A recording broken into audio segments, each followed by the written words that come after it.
What's going on, folks? Ted from Nerd Immersion here, and I forgot that I hadn't gone through and done all of the classes and everything else contained within the most recent Unearthed Arcana, as I've been going on with this kind of TLDR series where we just talk about the individual, even though it doesn't really turn into a TLDR, it's just like an individual video, but we're going to keep calling it that. Today we're going to talk about the Barbarian that was presented to us in Unearthed Arcana Playtest Packet 5 for Dungeons & Dragons and talk about what the updates are and the thought process. And overall, Barbarian, solid. All good adjustments in my opinion, but let's go ahead and dive in. Before I do so, I swear this was fixed before I started this. But anyway, consider subscribing to the channel so you can keep up to date on the stuff that I do here, whether it be for other TTRPGs, apparently a deck building vlog series of like an actual outdoor, like screened in porch deck that I'm working on that you guys seem interested in, or, you know, just Dungeons and Dragons related content, news or otherwise. Let's go ahead and jump in right here. So here is the Barbarian. They have this little sidebar here, which we'll kind of talk about, I guess, as we go through. One thing you'll notice is the weapon mastery is added in here. They get up to 4 weapons using weapon mastery. That is the new system that kind of kicked off this series. So if you're curious about that, you can just go back and review it. But yeah, it is a cool new option to allow additional usage for multiple different weapons. Rages are no longer unlimited at high levels. They cap out at 6 total uses, which looks like they pretty much go more. Actually, I was going to say they're tied to proficiency bonus, but they're not. And then the rage damage bonus really hasn't changed. It says taking damage doesn't extend it because they didn't want to basically have other people be able to control when you rage. So now they bumped it from a minute to 10 minutes. And, you know, normally it was if you take damage or if you attack somebody, your rage continues. They've changed it to now just be you can attack or use a bonus action to extend it, making it significantly harder for you to lose your rage. Also, the 10-minute timer means it actually has potentially even more utility outside of combat. It had a little bit, right? Where you could be like, I need to break down this door. It would be really great if I have advantage on my strength check to break down the door. But if you like threw your shoulder into the door and didn't get it on the first try, unless you considered that attacking the door, then your rage would just end. But now you could persist it with a bonus action. And then because it's 10 minutes, it could actually work in combat. It could work to do things like I was just talking about and then roll into combat with it after that, or do combat and then roll into something like that, which I do appreciate. We have the weapon mastery. They changed primal knowledge a little bit. And then we have oh, well, you know what? I'm going to ignore this table. We'll just go through it. So rage itself is pretty much the same as far as the mechanics go. Still have the resistance. They did specify now that the damage does work on unarmed strikes. Make an attack with a weapon or an unarmed strike. It no longer is limited to a melee weapon. It is using strength, so it does now apply to thrown weapons.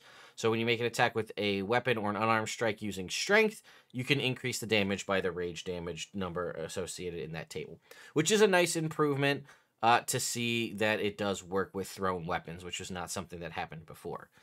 Still have advantage on strength checks and strength saving throws, still can't concentrate on spells. And it also added in the ability to extend it if you force an enemy to make a saving throw, right? So the following extends it: an attack roll, force an enemy to make a saving throw, or take a bonus action. So if you were to like go to grapple somebody, which isn't technically attacking them, or try to shove somebody, which forces them to make, I think in this version, in the 2024 rules, it is a saving throw rather than a check. That would count, or if you have some ability that allows you to force someone to make a saving throw. These are all good, useful things that help extend it. And again, like I said, the 10-minute time frame does give you significantly more usage of it. You're definitely not going to lose it in a combat, right? Because, you know, that's just kind of how most combats don't last more than a minute, though some do. So you'd have to re-up your rage. In this case, you wouldn't. All right. Unarmored defense remains the same. Weapon mastery, like we talked about, is the new feature. Primal knowledge is interesting because we did sort of get this this extra feature that was added in Tasha's Cauldron. They kind of baked it in here.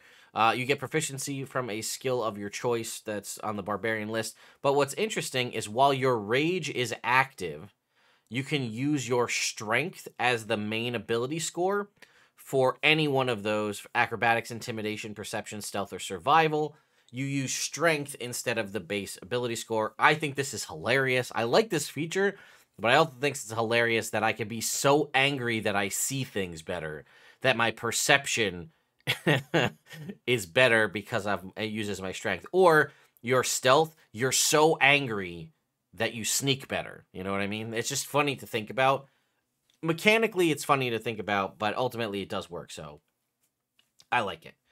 It does go on to say it represents the primal power coursing through and around you. So they tried to like, hey, this is why it works, but I still just think it's funny.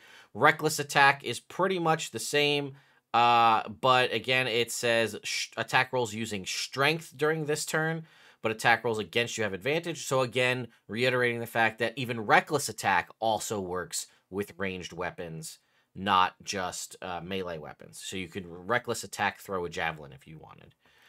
All right, our extra attack, your fast movement here is at 5th level. Feral Instinct, which was originally kind of, they removed Danger Sense and combined it. So this is advantage on initiative rolls and now dexterity saving throws. It also does not have the quantification that it needs to be something that you can see like Danger Sense had. So Feral Instinct just works, advantage on initiative and dexterity checks. Indomitable Might, they put much earlier, which is useful because by the time you had this feature, you had such a high proficiency bonus, it didn't really get a lot of use.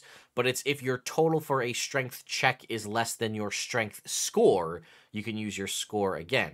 So this is one of those few instances when the score actually counts and is more useful than the modifier. So if at 9th level you had something like an 18th or even an 18 or even a 20 strength as your actual score number, and you roll under that for a strength check, you can just use that number, which is a pretty cool feature. And again, much more useful to have it accessible at a lower level. We have Brutal Critical now. Again, Brutal Critical has a change, and I think I'm for this change overall. Again, a critical hit with a weapon or an unarmed strike using strength. The extra damage equals your total barbarian level. So this does not have the benefit of rolling the dice, but it also can remove the confusion people have with how Brutal Critical works, right? So you roll your damage dice for your weapon, you crit, you double those damage dice, and then Brutal Critical would just add additional dice onto that. And sometimes people could get confused as to how that worked exactly. So instead, it just adds a flat static number to it, which is actually almost better in a lot of aspects. At 11th level, you're adding, let's say you're using a greatsword, right? And you crit. At 11th level, you're doing 2d6 plus for the base damage, 2d6 for the critical extra, 2d6 for the critical hit, adding your strength modifier, whatever that would be. If you're raging, you're also adding your rage damage, and then just adding on top of that a flat 11 points of damage. So I think this is a definite win, in my opinion, and this is useful at 11th level, all the way up to 20th level. Just an extra static amount of damage is pretty solid. Persistent Rage comes here at 13th level. It lasts 10 minutes without you needing to do anything, meaning you don't need to eat up your bonus action to continue the rage. It just lasts until you're incapacitated or you don heavy armor or the 10-minute time frame ends. Again, even more useful out of combat. You can just use that to your heart's content. Relentless Rage now comes on a little bit later at 15th level, and it remains the same as it was. If you drop to 0 hit points while your rage is active, make a DC 10 Constitution saving throw. If you succeed, now though, your hit points instead change to a number equal to twice your barbarian level. Before, it was come back at 1 hit point. Now, if you roll this at 15th level, again, you're going to come back with 30 hit points. That is huge, because the amount of times that I've played either as with a barbarian in the party or had an NPC who had like class levels, they hit that and they go down, you pop up to 1, and then they just get knocked again, they go back down, and you're constantly making these saves, either you're burning heals. But to pop back up to 30 hit points at 15th level, like, you might be able to tank a hit and then like still keep going and not just be immediately back on the ground. And again, you can continue to do this, but the DC does increase by 5 each time. But again, useful at 15th level, and then ultimately at 20th level, you'll be getting back 40 hit points, which is pretty nice. 17th level, we get Rage Resurgence. Whenever you roll initiative, you regain 1 expended use of Rage. Another reason why it is not listed to being unlimited now. So you have 6 overall uses. If you happen to expend all of those 6 uses in a day, again, potentially more likely because of the fact that it has more out-of-combat utility. At 17th level, when you roll initiative, you have a use of rage going into it. Primal Champion moves up to from 20th level to 18th level. Unfortunately, it used to be a +4 to your strength and a +4 to your constitution, with the maximum being 24. They have lowered that to be a +2 to strength and a +2 to constitution, with the maximum now being 22 for both of those. You get the feat at 19th level, and then again at 20th level, you get your epic boon, where you can boost your strength or con by 2, boosting that maximum up now to 30, and then choosing a new epic boon feat. So that's what we have for the base Barbarian. We'll roll into the Path of the Berserker, which got a bunch of big updates here as well. Frenzy got the biggest and most useful update. I made a video a long time ago about fixing the Berserker because I felt like it was a pretty... when you compare it, people like it, but when you compare it to the Totem Warrior or even any of the other subsequent Barbarians, with the exception of maybe Battle Rager, it is pretty weak because your own the ability that supposedly makes you unique would make you exhausted, and that was kind of a bummer. So they fixed that.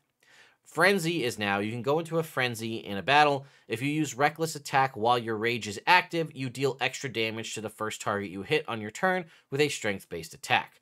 To determine the extra damage, roll a number of d6s equal to your rage damage bonus and add them together. This damage has the same type as the weapon or unarmed strike attack used for it. So now it is not something you have to activate subsequently. You go into a rage. If you choose to Reckless Attack while in that rage, the first attack you deal just does extra damage. And I think this almost, in theory, offsets the extra attack you would do with Frenzy, because you're not having the trade-off of exhaustion, and it's just something you can kind of do. So it says, again, to determine the extra damage, roll a number of d6s equal to your rage damage bonus. At 3rd level, that's an extra 2d6. So you go into a rage, you use a Reckless Attack. The first target you hit, so it doesn't, you also don't lose it if you miss. So you hit them, you're going to deal whatever the base damage is, plus an additional 2d6 rage damage, which, again, is damage dice, so those would double on a crit. So if we happen to be, again, go back to our 11th level example, if you're 11th level Berserker Barbarian, wielding that greatsword we spoke about, you'd be rolling 2 and Reckless Attacking while raging, 2d6 damage from the greatsword, 2d6 damage from the base form of the rolling the critical hit with the greatsword.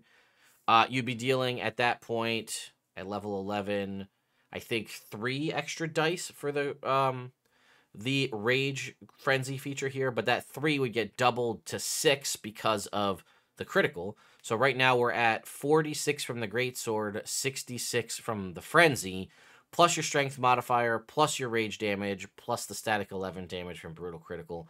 This is significantly more useful and more powerful.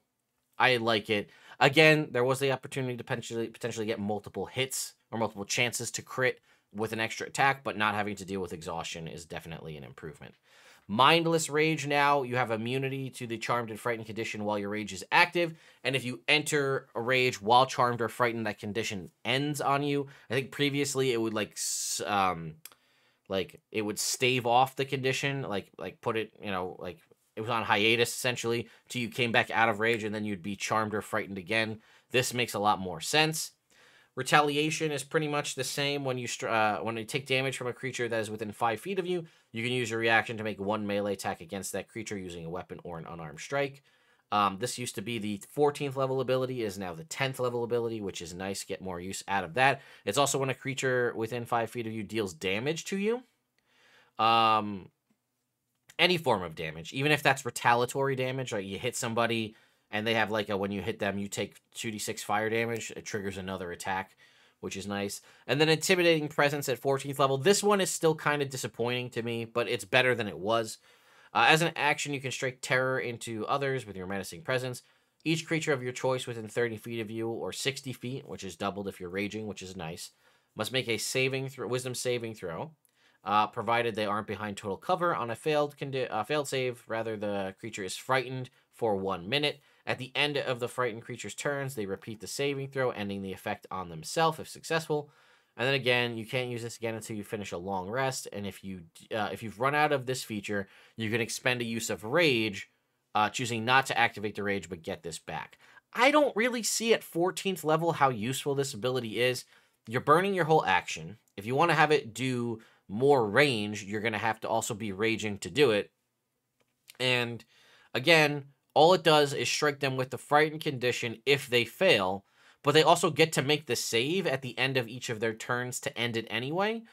And again, you're at 14th level, inflicting a fear effect. A bunch of creatures do have immunity to fear, although maybe that's changing in the 2024 rulebook.